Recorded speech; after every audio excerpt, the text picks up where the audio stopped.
Hello students, let's graph some linear equations so we can actually see them on the graph after we figure out what our points are going to be. Okay, so on this worksheet it's page 117.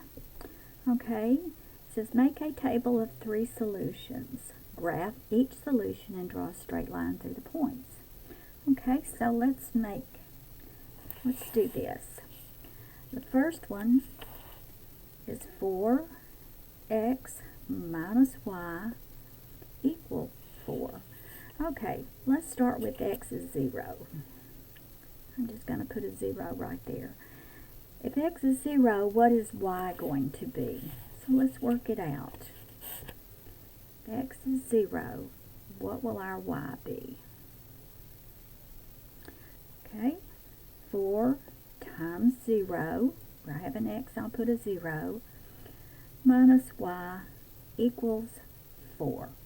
Well, any number times 0 is 0, minus y equals 4. Okay, so 0 minus y equals 4. Okay, I'm not looking for negative y or minus y. I want to know why. Why? So, if I think about that as having a negative 1 in front of it, negative 1 times y,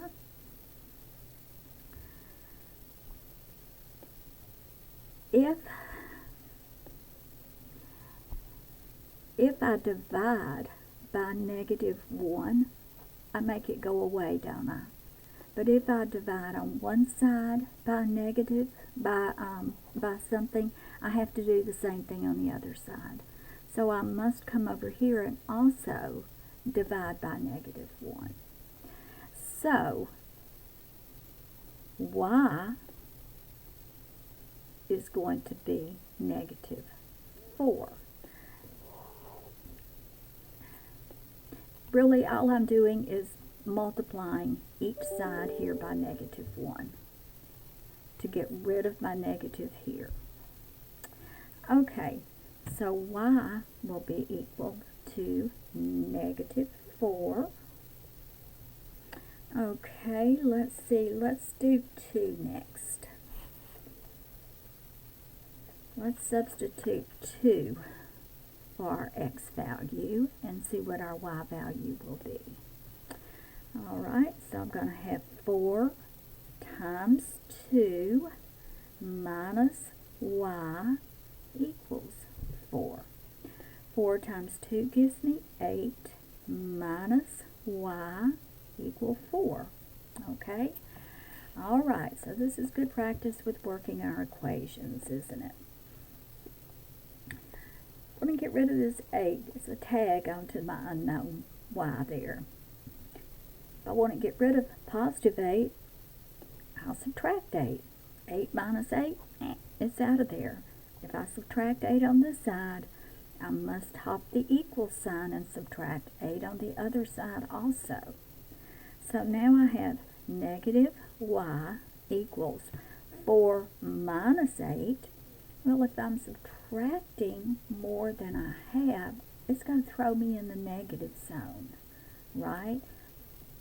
Say I owe you $8 and I just pay you 4 of it, I still owe you $4, right? Okay, so I have a negative y equals negative 4.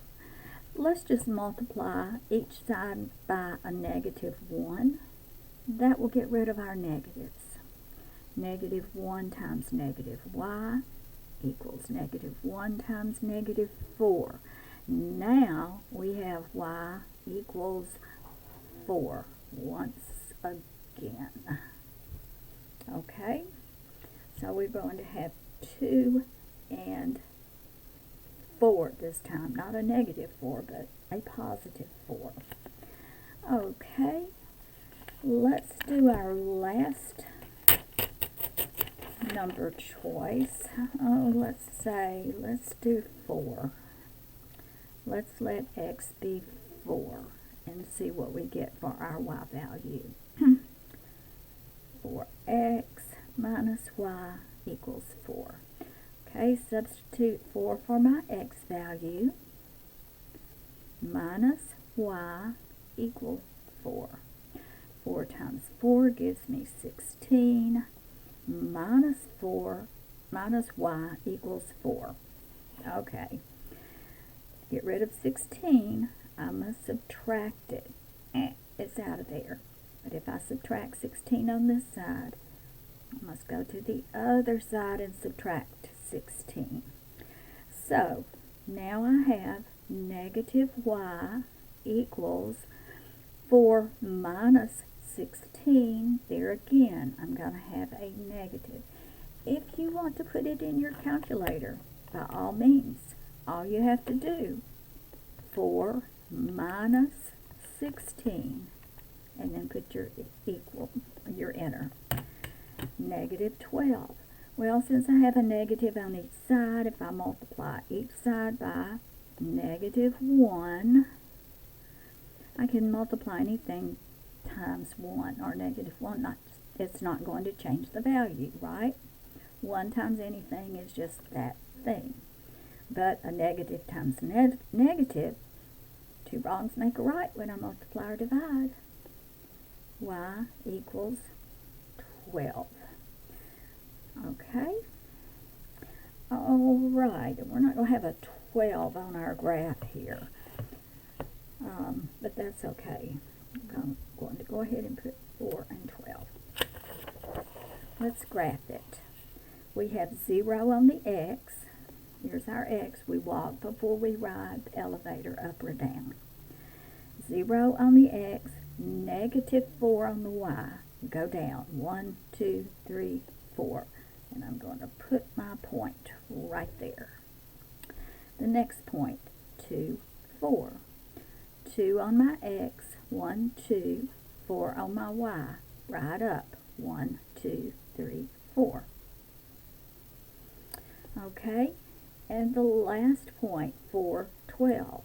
Walk over to 4 on my x, and I'm going to be going way up to 12. It'll probably be up that way somewhere. And once we connect the points, we are going to have a straight line. And this will be the graph of our equation with these points in that equation. Okay, you all do the next two. I would keep your numbers small because you don't have a whole lot of numbers on your graph there. And